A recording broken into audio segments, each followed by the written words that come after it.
Bom dia, meu nome é Adriela Martins. Minha equipe vai falar sobre a modelagem do computacional através dos métodos dos elementos finitos de estruturas de concreto armado. Esse é o nosso trabalho final da disciplina de Resistência dos Materiais 1 com o professor Ézio Lima. Os demais integrantes da equipe são Emanuel Luan, Leodiane Santos e Liliane dos Santos. O primeiro tema que a gente vai abordar é em relação à modelagem computacional.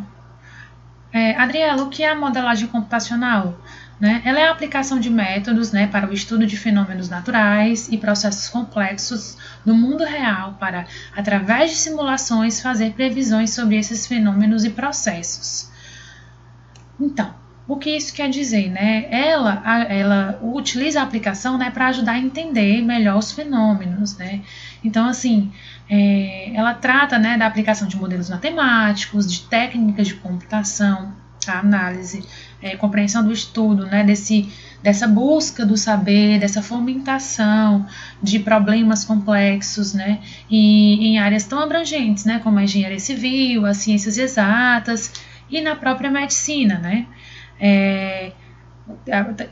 Enquanto eu estava fazendo as pesquisas para esse trabalho, consegui identificar que uma das coisas mais utilizadas aí na COVID, para estudar a COVID, era a modelagem computacional. Então, ela abrange realmente todas as áreas, E aí, ela ajuda a gente a realizar análises em diferentes situações, Um exemplo eu tenho uma ponte.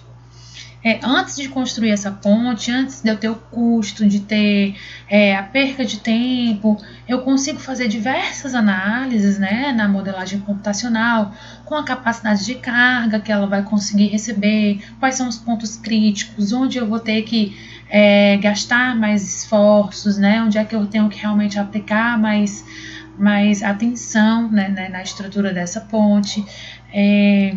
E estando dentro da norma técnica, tudo isso eu consigo realizar, fazer e seguindo todos os parâmetros pré-determinados pelas instituições técnicas. Se eu tenho um carro, eu não preciso fazer várias, como eu posso falar, testes físicos, bater vários carros. Com a modelagem computacional eu consigo simular, identificar qual é o potencial que ele suporta no impacto de uma batida. Muito utilizado também na aerodinâmica para desenvolver formas dos carros de corrida de Fórmula 1. Eu consigo desenvolver a geometria de um carro já analisando o contraventamento, como realmente é a forma que eu consigo realizar o design tendo a melhor eficácia no meu objetivo. A gente também utiliza muito isso da modelagem computacional. Um grande exemplo é na previsão do tempo.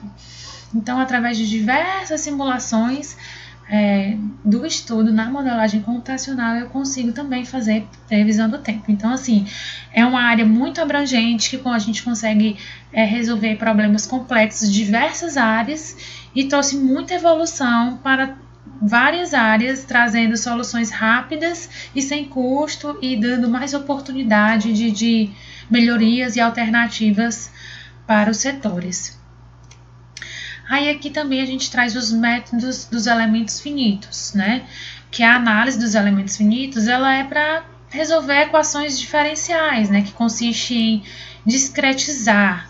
O que é discretizar, Dividir em vários pedaços. Eu dividi e consegui analisar cada pedacinho da minha estrutura, da minha viga, do meu pilar, da peça de um carro, de um parafuso, que eu quero saber qual carga ele consegue suportar, qual temperatura ele consegue suportar, Então, assim, os elementos, eles possuem, os nós, que são esses encontros aqui dos elementos, e aí eles deslocam a aplicação de carregamento e podem fornecer respostas sobre o fenômeno que se está se estudando.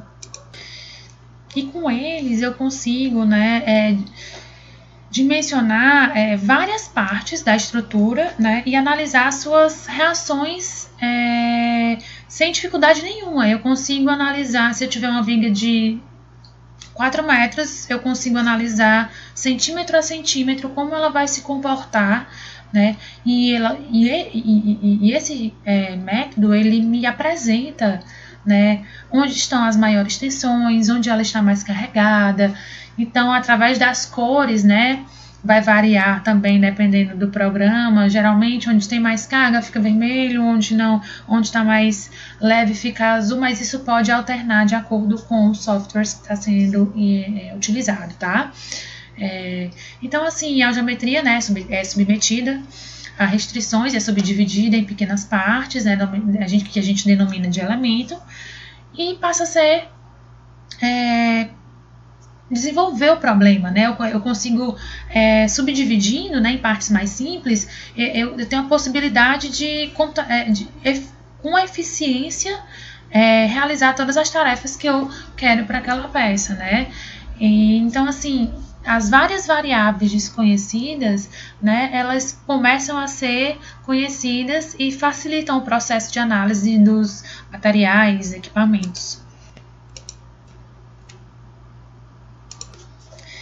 Então, para a gente que trabalha, né, com a engenharia, com a estrutura de prédios, né, ele fornece resultados de tensão, deformação, deslocamento, né, de uma estrutura, ou de qualquer outro equipamento que esteja sob a análise, né.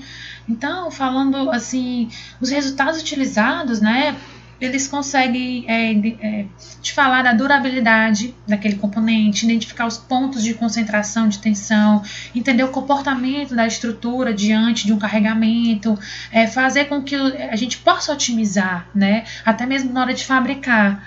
Então, assim, hoje em dia, todas as grandes indústrias que desenvolvem produtos, elas utilizam esse método, né, para analisar a engenharia de produtos. E agora eu passo a palavra para minha colega Liliane. Bom dia, pessoal. Meu nome é Liliane e vou dar continuidade na apresentação da nossa equipe, falando um pouco sobre a modelagem em peças de concreto armado pelo método dos elementos finitos. Mas antes de falar diretamente da modelagem em peças de concreto armado, eu quero falar um pouco sobre o concreto em si. O concreto, que é um dos materiais mais utilizados na construção civil, né? Se não o mais utilizado, é composto pela mistura de cimento, agregados graúdos e agregados miúdos, de água e de aditivos. Os agregados graúdos são as pedras, conhecidas brita, os agregados miúdos é areia, e os aditivos são substâncias adicionadas ao concreto com o objetivo de modificar as propriedades físicas. Essas substâncias alteram as propriedades do material no estado fresco e endurecido, e são explorados para ampliar as qualidades e também para minimizar as desvantagens da mistura, bem como minimizar os pontos fracos, aumentar a plasticidade do concreto, né? Também pode acelerar ou retardar o tempo de pega do concreto, e também aumenta a durabilidade do concreto. O uso do concreto nas obras de engenharia se dá desde a antiguidade, como ocorria nas civilizações grega e romana, né? E é devido a essa grande importância desse produto na construção que, ao longo dos anos, o concreto vem sofrendo algumas alterações com as constantes mudanças na proporção e na adição de novos materiais, né? Como já foi citado, a mistura de aditivos. E para quê? Para que tudo isso com o concreto, né? Para que todos os estudos, para que todas as análises, tudo isso para conferir as características desejadas, né? E também para suprir as exigências de desempenho no concreto. O concreto pode ser classificado ainda como estrutural e não estrutural. Os elementos estruturais são feitos de concreto com barras de aço no seu interior. E a principal função das barras de aço no concreto é absorver os esforços de tração atuantes nas estruturas, ou seja, elas absorvem os esforços na direção axial das barras e tem pouca influência aos esforços perpendiculares. A modelagem computacional desses elementos estruturais ajudam a compreender alguns fenômenos antes desconhecidos e também a obter o maior número de resultados em um menor período de tempo, né? As estruturas de concreto armado podem ser modeladas por elementos unidimensionais, bidimensionais, tridimensionais ou ainda mistos, né? Os elementos unidimensionais são barras que podem ter eixos retos ou curvos. Os bidimensionais geralmente possuem geometria triangular ou quadrilateral. Já os tridimensionais são elementos sólidos, né, que são os tetraédricos ou os hexaédricos. E já os mistos, eles apresentam uma combinação desses outros três elementos citados anteriormente. Para o nosso trabalho, nós trouxemos aqui, como exemplo, um experimento com uma viga de concreto armado de Leonard e Walter, de 1962. Esse experimento é apresentado no trabalho de Leonard e Walter sobre estudo de comportamento ao cisalhamento de peças de concreto armado. Nessa figura, podemos observar as propriedades geométricas da viga, né? Essa viga é uma viga de 2,55 metros por 32 centímetros. Das propriedades dos materiais, o concreto tem módulo de elasticidade de 28 gigapascal, coeficiente de Poisson de 0,20, resistência à compressão de 28,5 megapascal, fator de retenção ao cisalhamento de 0,01, resistência à tração de 3,42 megapascal, e K1 de 11,65 e K2 de 0,98. Já as armaduras têm módulo de elasticidade de 210 gigapascal, tem coeficiente de Poisson de 0,30, tensão a escoamento de 555 megapascal.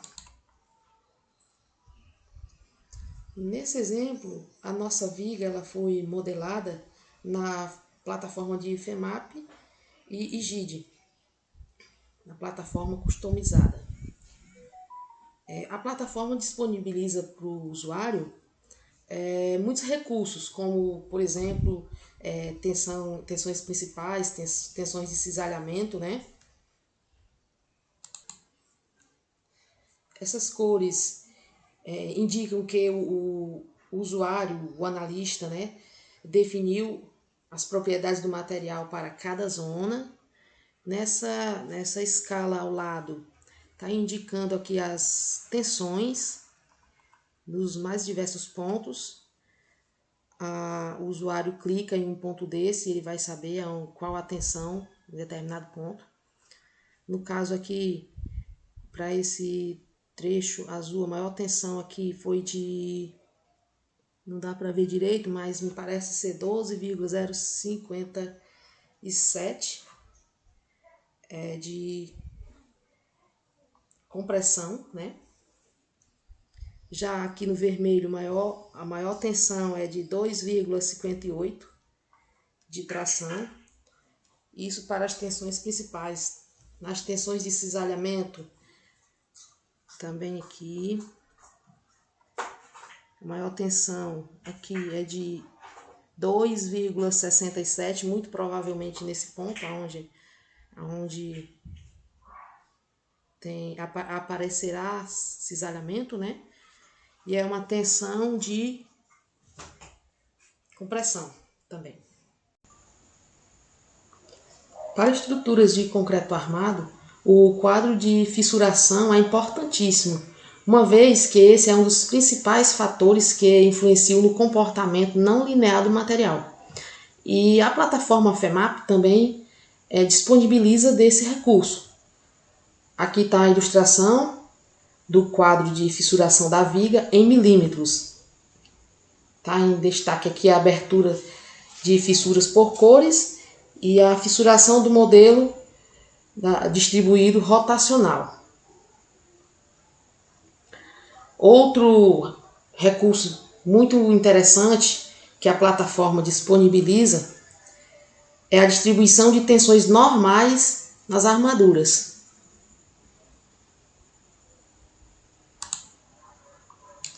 E aqui nós temos um gráfico comparando os resultados obtidos na plataforma versus os resultados experimental.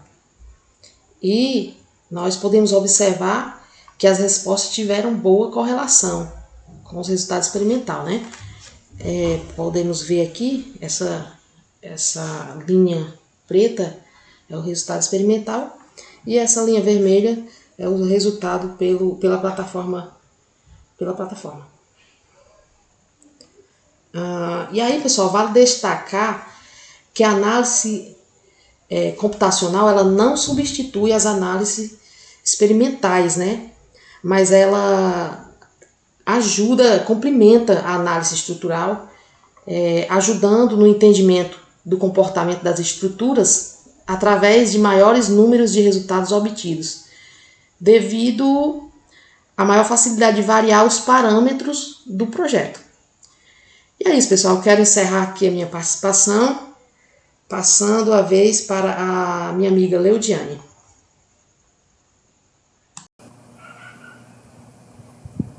Olá, meu nome é Leudiane e vou falar um pouco sobre softwares de modelagem computacional. O uso da simulação computacional como ferramenta de modelagem tem crescido muito ultimamente, né? E é utilizado nas mais diversas áreas, como, por exemplo, quando vemos a previsão do tempo nos jornais. Essa previsão é feita por meio desses softwares. Podemos citar também como exemplo a indústria do petróleo, que faz uso dessa ferramenta para descobrir a melhor maneira de chegar até o petróleo e assim extraí-lo. Nessa imagem, não sei se dá para ver muito bem, mas temos um rio com um poluente qualquer.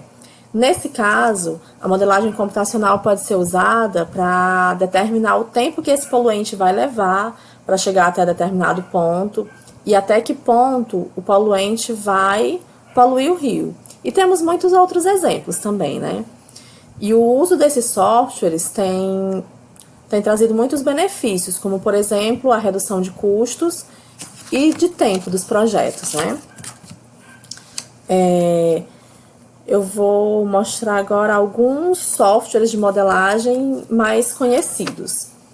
Nós temos a Nastran, que é um programa de análise de elemento finito, que foi originalmente desenvolvido para a NASA no final dos anos 60.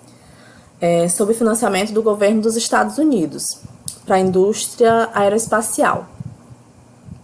O aplicativo de software Nastran foi escrito para ajudar a projetar veículos espaciais mais eficientes, como o ônibus espacial, né?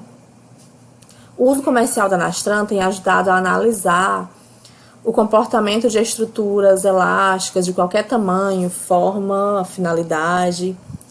Por exemplo, na indústria automotiva, se usa esses softwares para projetar sistema de suspensão dianteira, articulação de direção. E esses softwares também são usados no projeto de ferrovias, pontes, usinas de energia, arranha-céus, aeronaves, entre outros, né?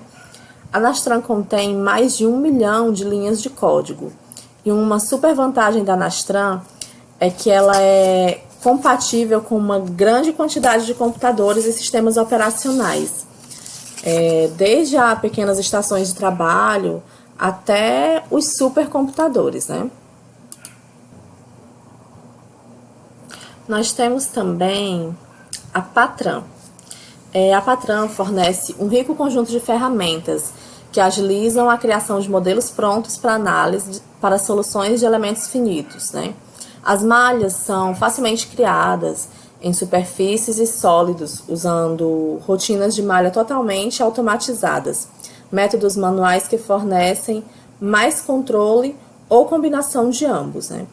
Os recursos abrangentes e testados pela indústria da Patran garantem que seus esforços de prototipagem virtual fornecem resultados rápidos, para que se possa avaliar o desempenho do produto em relação aos requisitos e otimizar, assim, os seus projetos, né?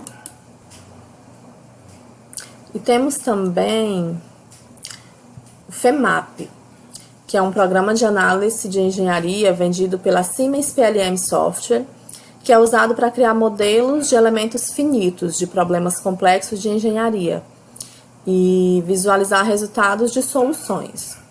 O FEMAP é usado por organizações de engenharia e consultores para modelar produtos, sistemas e processos complexos, incluindo satélites, aeronaves, eletrônicos de defesa, equipamentos de construção pesada, guindastes, embarcações, entre outros. E um ponto importante da FEMAP é o fato de esse software ter uma interface muito fácil de aprender. O manuseio desse software é muito simples.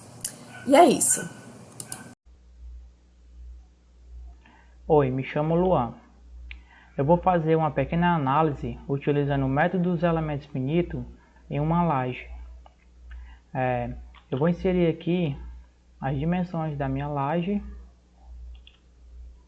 Inserir aqui os vértices dela.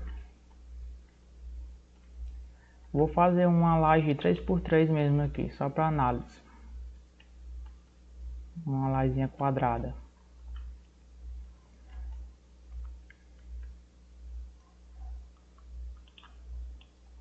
Pronto. A superfície da nossa laje já foi criada. Vou trazer ela mais para cá para ficar melhor de ver. Agora vamos inserir as propriedades dessa laje. E aqui propriedade. O material escolhido é o concreto. Em título aqui eu vou colocar a laje. E a altura dessa laje eu vou colocar de 10 centímetros. Que está em 100 milímetros porque o programa aceita tudo em milímetros. Ok. Pronto. As propriedades dessa laje já foram inseridas. Agora vamos criar a malha dela.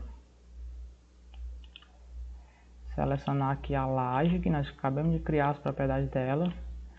Eu vou colocar uma malha aqui de 10 milímetros. 10. Lembrando que quanto menor essa malha, mais precisa vai ser essa análise. Mas às vezes nem precisa de essa malha ser tão pequena, às vezes nem faz diferença no resultado final.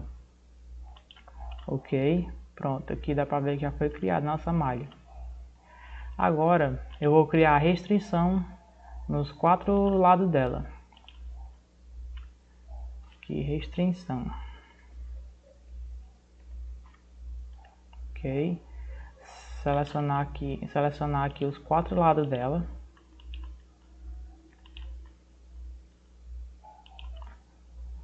Eu vou deixar somente a rotação em Z livre, para que nós podemos visualizar melhor essa análise. Ok, pronto, que já foi travado os 4 lados dessa laje. Agora vamos aqui inserir as cargas para essa laje, a superfície dela. Colocar aqui cargas, selecionar aqui a superfície da laje. Ok.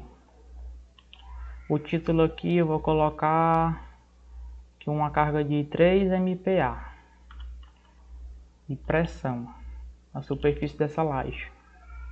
3 MPa. Ok. Pronto, aqui podemos ver já foi inserida as cargas de 3 MPa na superfície da nossa laje. Agora vamos aqui na análise. Nova. Eu vou fazer uma análise não linear. Não linear, próximo. Pode dar próximo aqui, até acabar todas as caixas. Próximo. Próximo. Aqui, ó, restrição, cargas que nós colocamos. Aqui pode fechar essa. Aí vem aqui em análise. O programa já está fazendo a análise dessa superfície aqui dessa laje, dessa pressão que foi colocada sobre a superfície. Pronto, aqui já deu que deu certo, ó. Parece que deu certo. Vamos fechar aqui no X. Vamos aqui para ver aqui agora.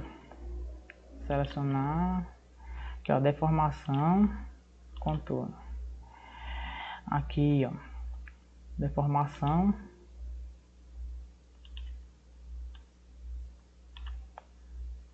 Total translação aqui, ok. Ok novamente. Pronto. A análise na nossa laje foi feita. Vou tirar aqui a superfície da laje para ficar melhor de ver. Tirar as cargas, o travamento aqui dela.